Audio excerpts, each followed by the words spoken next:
plan for the future and learn from the past. However, be right here, right now.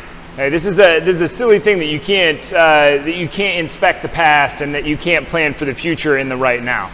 This is one of the big hiccups of the whole be present thing, because there's a lot of really good examples from your past. There's a lot of errors from your past that you're probably still making today that you haven't learned from. There's a lot of errors from your past that you might not still be making today, but you're carrying them with you like baggage along the way. And you got to do some work to take care of those, because those are going to drag down the energy that you had to put into your life. They're just you dragging a ball and chain behind you, and they're really beating you down. So there's tons of stuff to take from the past, and there's tons of stuff to plan for the future. You want to get a very solid plan down for the future, but you still are in the now. The now is where you want to focus, because that's where you can take action. So all three of these are very good things. The be present thing, that you can't look at the past, that you're not supposed to, that's a naive and ignorant idea, and so is not planning for the future. Besides that, if we take this a step further, past behavior is a very good indicator of present and future behavior.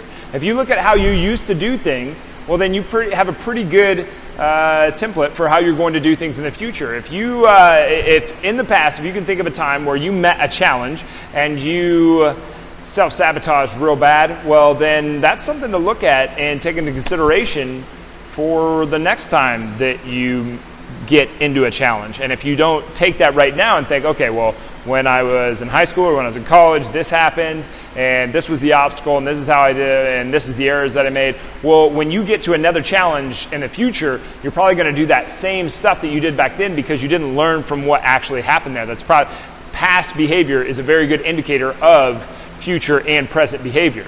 It's going to be what you already did unless you learn from that thing to be able to change in this moment. Does this make sense? You can use this for future endeavors. Okay, this is a very important thing. The future can be a great place, or the future can be a nightmare. Are you excited about your future? What do you have to be excited about? All right, well, now we're starting to make a plan, right? Well, we're also making a plan if we look at this thing and we say it's a nightmare. Well, why is the future a nightmare? What's scary in the future?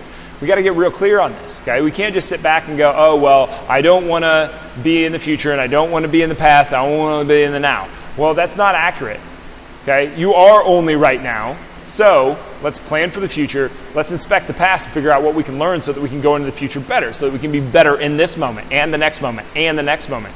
Okay, this is a very good thing. When I first started doing this, and I might have told the story already in one of these videos, but when I first started doing a lot of this mindset stuff, started getting more intense with it, and I hired a coach, and I got more intense with the information products and all of these different things. I was just really shoving a lot of things down into my mind to challenge it, to map out this thing.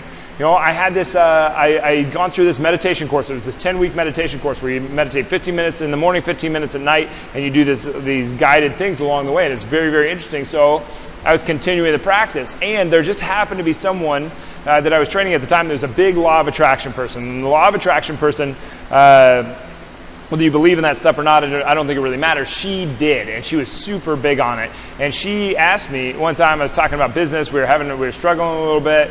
We were struggling a lot, and we just didn't know what to do. All I'd ever done was strength and conditioning, and my idea of business up to that point was be really great at what you do, and people will talk and people will come. Well, it was working out okay, but it wasn't working out great, and we were having some trouble. So she said, well, why don't you ask yourself, your 10-year self, what he would do?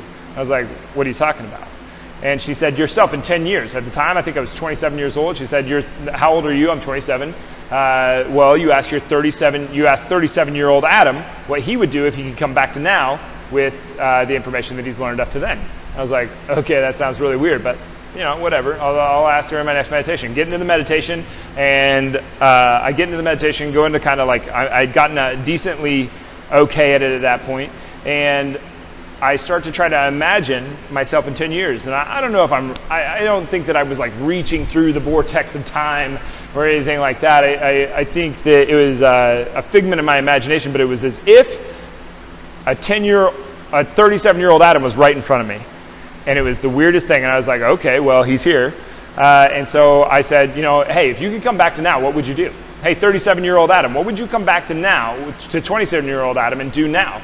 And he goes, well, what would you have done 10 years ago? And I was like, well, 10 years ago, I was like, football was the greatest thing in my life and nothing else mattered. So I'm not in football anymore. I'm in business. I'm trying to help a lot of people.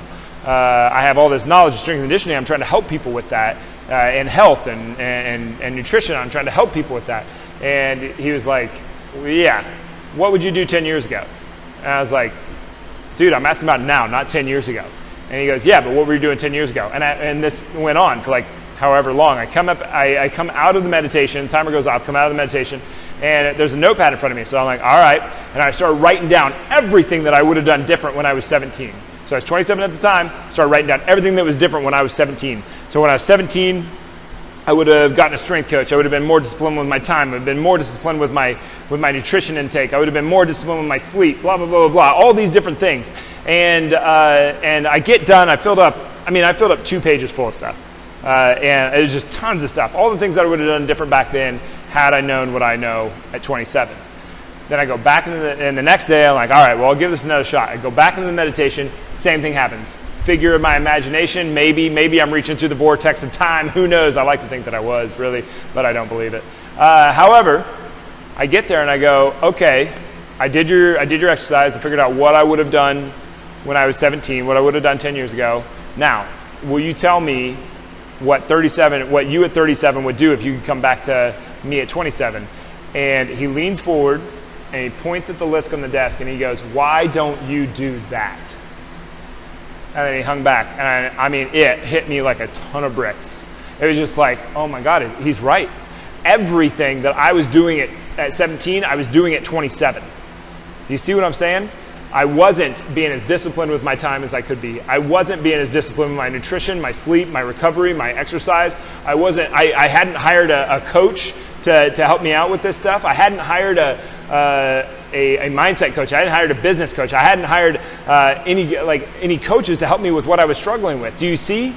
Past behavior is a great indicator of future behavior. At 27, I was doing the same things that I was doing at 17, and if I didn't change it, I was going to continue to do those when I was 37, even though I'm not 37 yet.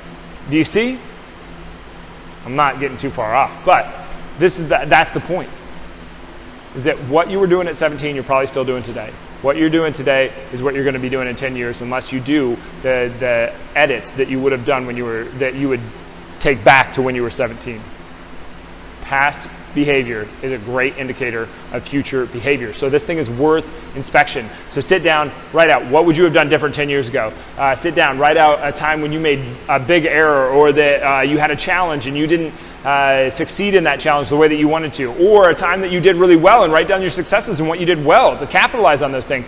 Inspect the past to be able to plan for the future the best that you possibly can.